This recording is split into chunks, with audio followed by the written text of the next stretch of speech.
Bon, vous savez, j'étais instit pendant 15 ans. Bon, maintenant que je suis député, ça me manque quand même de pas faire classe. Alors, avec la mort de la reine, est-ce que nos factures d'électricité vont augmenter? Eh oui, la reine va mourir. La reine, c'est pas celle-ci. C'est pas celle-ci non plus d'ailleurs. Alors, qu'est-ce que c'est que l'Arenh dont on parle quand on parle des prix de l'électricité? C'est l'accès régulé à l'électricité nucléaire historique. C'est un dispositif qui est rentré en vigueur, qui est né en 2011 et qui va prendre fin à la fin de l'année 2025, le 31 décembre pour être exact. Alors, avant 2011, comment ça se passait? En gros, pour faire simple, il y avait EDF qui produisait de l'électricité et qui le vendait à ses clients, qui la vendait à ses clients au TRV, ça veut dire tarif réglementé de vente. Vous vous souvenez peut-être, il y avait les tarifs verts, les tarifs bleus, les tarifs jaunes. Et en gros, c'était des tarifs qui permettaient de couvrir les coûts de production d'EDF. Évidemment, EDF n'allait pas vendre à perte. À partir de 2011, là, on voit que ça se complexifie un petit peu. Alors pourquoi? Parce que la Commission européenne, qui décide de tout libéraliser, a voulu faire en sorte qu'en France, on ouvre à la concurrence ce qu'on appelle le marché de la fourniture d'électricité. La fourniture, c'est le moment où on vous tend la facture. C'est pas la production d'électricité, c'est pas le transport et la distribution, c'est-à-dire les câbles qui arrivent jusque chez vous. Donc on a toujours EDF, mais on a voulu faire exister ce qu'on appelait des fournisseurs alternatifs, et EDF a continué de vendre de l'électricité à ses clients, évidemment, a vendu de l'électricité sur les marchés européens d'électricité, où il y a tous les pays d'Europe, pour aller rapidement, et les fournisseurs alternatifs, eh ben, ils devaient acheter leur électricité sur ces marchés européens. Mais évidemment, comme ils n'étaient pas forcément concurrentiels avec EDF, la loi a obligé l'opérateur historique à vendre une bonne partie de son électricité directement aux fournisseurs alternatifs au prix de l'Arenh, accès régulé à l'électricité nucléaire historique, à 42 € du mégawattheure. Donc c'était un prix qui était très intéressant pour les fournisseurs alternatifs par rapport à ce qu'ils pouvaient acheter sur les marchés financiers. Et là, le calcul du tarif réglementé de vente d'EDF à ses clients, il a été fait un petit peu différemment. C'était pas seulement couvrir ses coûts de production, en fait on l'a fixé au-dessus de ce que les fournisseurs alternatifs allaient pouvoir vendre à leurs clients. Pourquoi? Parce que sinon, eux, ils n'auraient jamais pu exister, ils n'auraient jamais été compétitifs par rapport à EDF. Donc c'est un système artificiel qui a coûté assez cher d'ailleurs à EDF. Ce dispositif, il s'arrête à la fin de l'année, le 31 décembre. Donc qu'est-ce qui se passe à partir de 2026? Le schéma c'est un peu simplifié, puisqu'il n'y a plus la vente directe d'EDF à ses fournisseurs à 42 € du mégawattheure. EDF vend à peu près toute son électricité sur les marchés européens. À l'heure actuelle, ils sont quelque part autour de 65 € du mégawattheure, et ça devrait être le cas pour les 2 ans qui viennent. Les fournisseurs, ne pouvant plus fournir auprès d'EDF, vont tout acheter sur les marchés européens et vous le revendre à vous. Mais donc la question qui se pose, c'est à quel prix vont-ils la revendre aux clients, ces fournisseurs alternatifs, vu qu'ils vont l'acheter globalement plus cher, et à combien va être le TRV d'EDF à ses clients, vu qu'il est toujours prévu qu'il soit supérieur au prix de vente des fournisseurs. Bah oui, parce que sinon ils vont bien finir par se casser la figure, ça.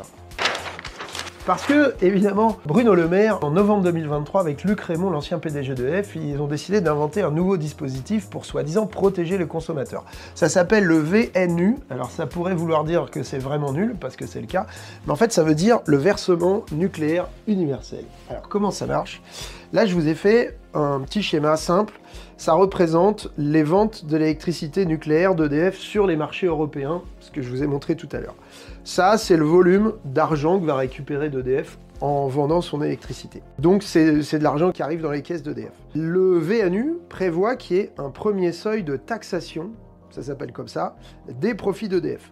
Au-dessus de ce seuil de taxation, eh bien, il y a 50% des revenus d'EDF qui sont taxés et redistribués sur forme de ristourne sur votre facture. Au-dessus d'un deuxième seuil, si vraiment les prix augmentent beaucoup, il y a un seuil d'écrêtement, et cette fois-ci, c'est 90% des revenus d'EDF qui sont taxés pour être versés sur votre facture sous forme de ristourne. Donc la question c'est, le seuil de taxation, il est de combien? La taxe, combien elle va rapporter? La ristourne, combien ça va être sur ma facture? Et puis même chose pour le deuxième seuil. C'est toujours la même barre que tout à l'heure qui représente les ventes d'électricité nucléaire d'EDF sur les marchés. Alors, pour fixer le premier seuil de taxation, comment on s'y prend? C'est la loi qu'il a imposée dans le budget 2025, imposé par 49.3, par François Bayrou. La loi dit, déjà on va partir des coûts du nucléaire existant. EDF exploite des réacteurs depuis une quarantaine d'années, et donc il faut au moins qu'ils couvrent ces coûts du nucléaire existant. La commission de régulation de l'énergie vient de dire bah, c'est à peu près 60 € du mégawattheure. Et ensuite, la loi dit, pour fixer le seuil de taxation, c'est le gouvernement qui décide. La première fourchette, c'est entre plus 5 et plus 25 € du mégawattheure au-dessus de ces coûts du nucléaire existant. Donc si on est déjà à 60, entre plus 5 et plus 85, ça veut dire que le seuil de taxation, il est quelque part entre 65 et 85 € du mégawattheure. Alors est-ce qu'on va être plutôt à 65 ou est-ce qu'on va être plutôt à 85? Pour ça, le gouvernement, encore, doit décider en s'appuyant sur 3 éléments. Premier élément, c'est la situation financière d'EDF. Alors EDF est actuellement endetté à plus de 50 milliards d'euros. Deuxième élément, c'est l'investissement dans la prolongation des réacteurs existants. EDF, chaque année, met à peu près 5 milliards d'euros pour prolonger la durée de vie de ces réacteurs qui, en fait, sont déjà arrivés quasiment en fin de vie, puisqu'ils ont presque tous 40 ans et qu'ils avaient été conçus pour durer 40 ans. Et troisième élément, qui n'est pas le moindre, c'est l'investissement dans le programme de nouveaux réacteurs nucléaires. Vous savez qu'Emmanuel Macron veut construire ce qu'on appelle des EPR2, il veut en faire 6 et pourquoi pas 14, et ça va coûter quelque chose entre 100 et 200 milliards d'euros. Et comment EDF doit en financer la moitié, puisque l'autre moitié c'est l'État qui va faire un prêt, et ben on est quelque part entre 50 et 100 milliards d'euros qu'EDF doit récupérer là. Donc moi ma crainte c'est que le seuil de taxation il soit fixé par le gouvernement plutôt très près de 85 € du mégawattheure. Pour le deuxième seuil d'écrêtement, c'est pareil, sauf que cette fois-ci, la fourchette, c'est entre plus 35 et plus 55 €, ce qui fait qu'il n'y aura peut-être pas de seuil d'écrêtement avant 115 € du mégawattheure. Qu'est-ce que ça veut dire sur nos factures, ça ?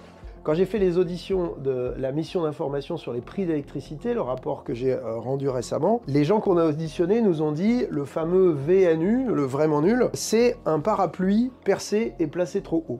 Alors placé trop haut, parce que je vous ai fait la démonstration, on sera peut-être à 85 € du mégawattheure, et puis il est percé de partout, puisque même au premier seuil de taxation, finalement, il n'y a que 50% des revenus d'EDF qu'on va prélever pour les redistribuer sur les factures, il y a 50% des revenus qu'on va laisser, et donc on va continuer de payer cher.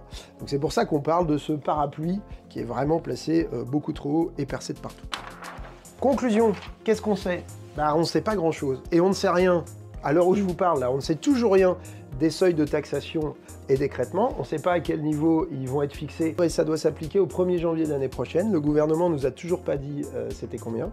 Alors, à sa décharge, entre guillemets, il faut dire qu'EDF n'a toujours pas dit combien allaient coûter les nouveaux réacteurs. Donc, puisque ce coût doit être pris en compte dans la fixation du seuil, c'est un peu difficile de rendre sa copie. Et puis, surtout, on ne sait toujours pas est-ce qu'il va y avoir des ristournes et combien ça va représenter pour chacun sur sa facture. Donc, ce qui est à peu près sûr, c'est que les factures, elles vont grimper. La question, c'est de combien. Mais moi, je crois surtout que ce mécanisme, il faut dire qu'il est tout pourri. Et donc, il est urgent d'examiner au Parlement un vrai projet de loi qui s'occupe des prix de l'électricité. Et surtout, il faut sortir la fourniture d'électricité des logiques de marché. Il faut faire en sorte que nos factures, elles reflètent les coûts de fonctionnement du système électrique français plutôt que de continuer de faire le yo-yo au gré des marchés européens d'électricité.